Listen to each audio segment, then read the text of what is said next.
Live from the BF Coliseum, Southeast DC Bird Farm, where I was born and raised. Wale, Kanye West, and Dollar Sign. DC and Chi-Town. Live inside the gates. Welcome to the big show. Move on. Pull up on ya. Hop out stuntin'. The money keep coming. It keep on coming. The money keep coming. Yeah, keep on coming. What is happening, everybody? It's your boy Bronson, writer, director, soon to be producer, and all around creative fiend. I'm here with a very special guest, a very close friend of mine, Josef Hicks. Ty, what's going on, buddy? What's good? How you doing, bro? I'm alright. So today, I mean, you should feel blessed because you are my very first interview on Typecasted. This medium that I'm creating is a platform to share stories of young black artists all over the place. Hopefully, I can reach a couple more places, but all over the place about very minorly successful and soon to be greatly successful artists in any medium of art. So you're the very first interview, and I'm real proud to have you here as a very close friend of mine and as a very great up and coming photographer. I appreciate it, bro. I'm glad to be on here. That's what's up. So what we're gonna talk about first is real cliche, but we're gonna talk about where you're from, where you grew up, how was it like growing up, being a black man in your hometown. So talk to me. Where were you born? Where were you raised?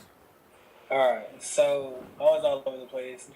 Not really, but I was at the same time. So I was born in Jacksonville, Florida. Like 3 months after I was born, my dad took me up to VA. I don't know how long I lived in VA, but he moved us over to Maryland, Temple Hills, kind of the hood, kind of not really the hood. It all depends on how you look at it. Yeah. I was there until I was about 5 or 6. I think I graduated preschool, and then after that I moved to Bowie. Lived in Bowie. 2 different houses. I think one house up until I was like 14, and then the next house until I was 17. 17, got kicked out, moved in with my grandma, got kicked out of her house, moved in with my quote-unquote mom, not really my mom, but I consider her my mom. Mm-hmm. And then now I'm just, wherever I stay is where I live.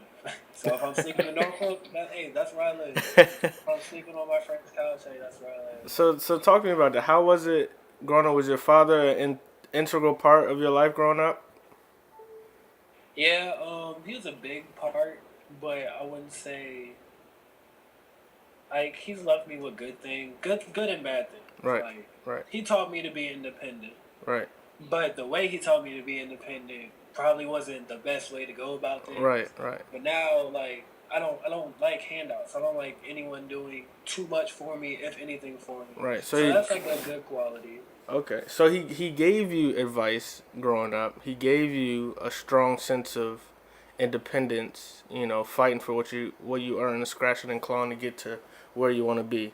Is that safe to say? Yes and no. It was more of, I'm not going to do it for you, right. So you got to do it. Right. It wasn't a, hey, you can, it wasn't a lead. It was, I'm going to just throw you in there and whatever happens, happens. Throwing you in with the sharks and see what happens afterward. Yeah. Okay. So talk to me about your mother.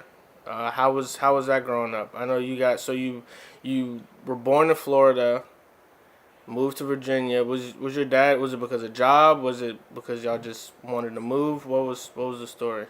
Well, what my dad tells me, it was like he didn't really agree with my mom's lifestyle, so right. He got up and left. He was basically like, yeah, she spent her money on the wrong things. He didn't right. want me being there, so he got up and left. Got up and left. Okay. But when we moved back, he ended up getting with my stepmom. Who I don't know how that works, but she was my stepmom at the time. They got divorced. So I really don't know if she was my stepmom anymore. Yeah. But she had a daughter. They got married. Had my little brother. She the mother thing is real weird because it's like, because I know my mom, I don't like when people come and replace her, Mm-hmm. but I will look to people as mother figures. Right. So if I don't look to you as a mother figure and you try to be a mother figure, we clash. Like Right. that's how. Right. That's understandable. So you kind of had like the not necessarily the reverse black experience growing up, but it kind of was. I mean, normally, what they say about black youth not having a father in life, but and to a certain extent you did, but to a certain extent you didn't have your mother in your life as well growing up. Correct. How was that dealing with, you know, especially being young and black and in the DMV area? I know that's kind of tough not having that kind of anchor to steer you in the right path, so to speak. And it was definitely tough because I never had balance in my life. Right. Like my dad was a hard, like stern. Oh, if you fall, get up. Oh, he's not hurt. And I never really had like the love and the caring part, and that's Right. what I've always looked for. So when I got it, I held on to it, and when I lost it, then it was like I searched for it right away. Right. Okay. So growing up, did you have any artistic outlets? Did you play any sports? What did you do? Yeah, so it started. I don't even know what it started, but I played basketball, soccer, baseball.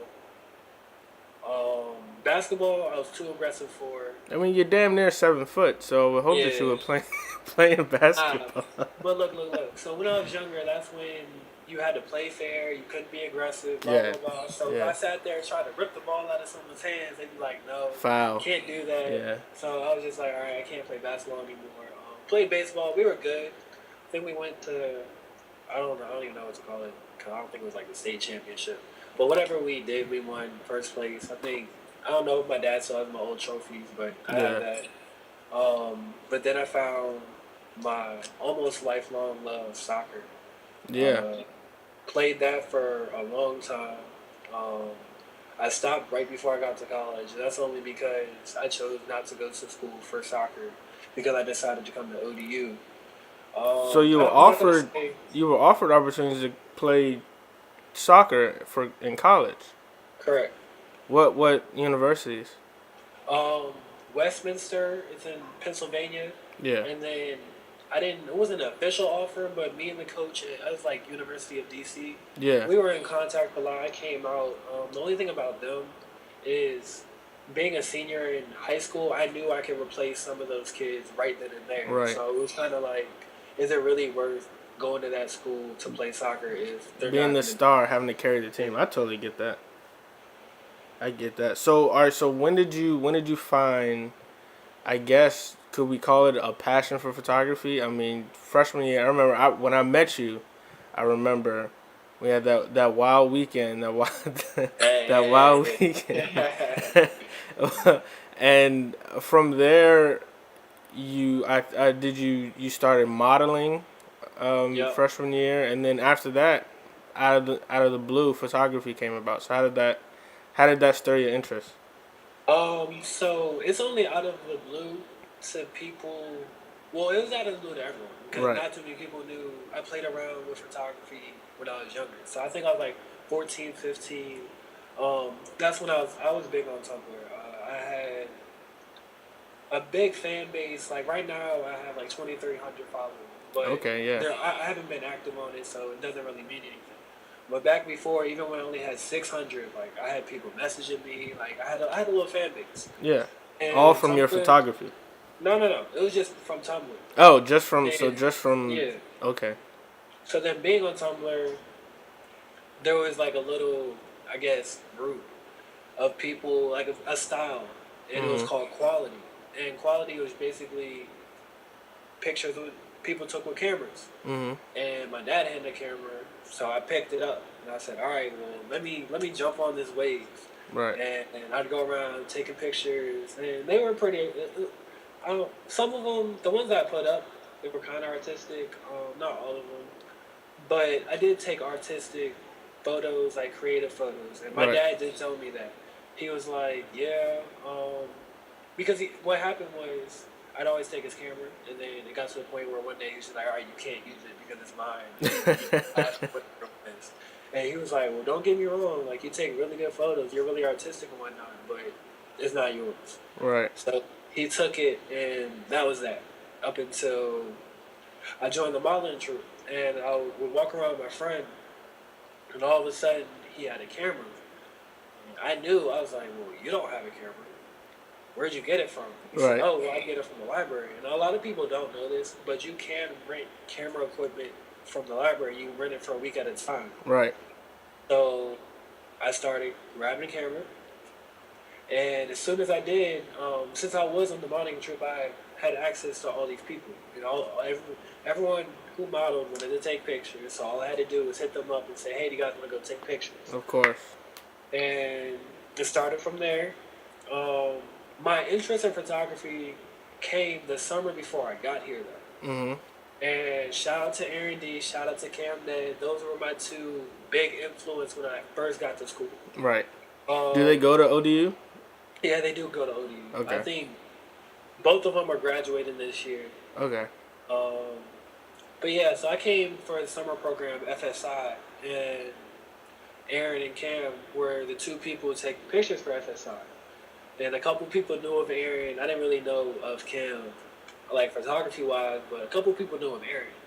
So I followed Aaron, saw his work, and I was like, "Yo, like this dude is dope. He's cool." Like, so when I picked up the camera for the first time, I was like, "Well, this is what I want to do. Like, I want to be." I said, "Whatever these people have done in whatever times." I said, I think that was Aaron's third year.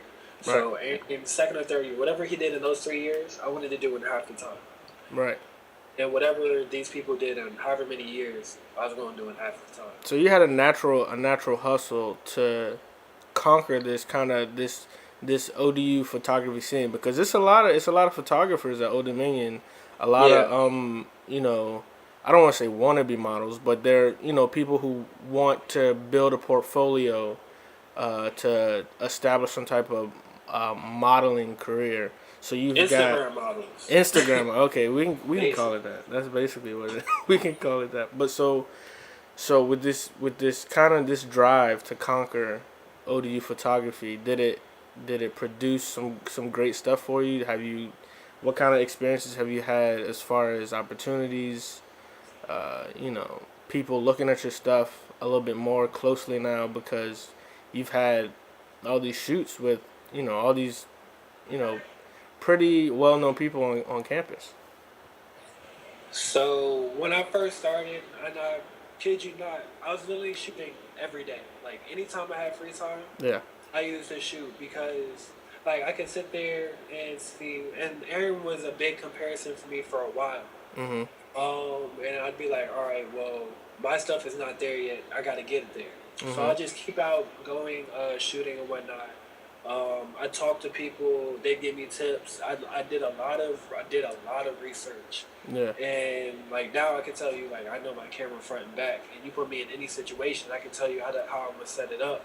And then after that, we go from there. And 9 times out of 10, I got it right just because I know my camera at this point. So you were self-taught. You taught yourself the ins and out of photography, and some of the stuff that I've seen look like you've been, you know, doing photography for a long time, and it's only been what, a couple months, almost a year now. Yeah, I think we're rolling up on 7-8 months now. Yeah. And it's funny, it's crazy because every time I tell people, yeah, I just started this year, they're like, what? But yeah, like I just knew for a while. I just said, I just got to get there. Yeah. And it was up until a point because I'm real hard on myself, I'm real self-critical. And I think there's a photographer, Dawit, and he was like, it's sad that I can't enjoy my photography as much as other people enjoy my photography, which is 100% true because I'll sit there and it'll be a great picture, but it'll be something little to me that I just critique. Right. And I think that's just the artistic eye that a lot of people have. Aesthetically, from the outside looking in, the photo will look beautiful, but to you, you know, this shading will look off, or this, you know, hair out of place, something that doesn't look right to that artistic eye.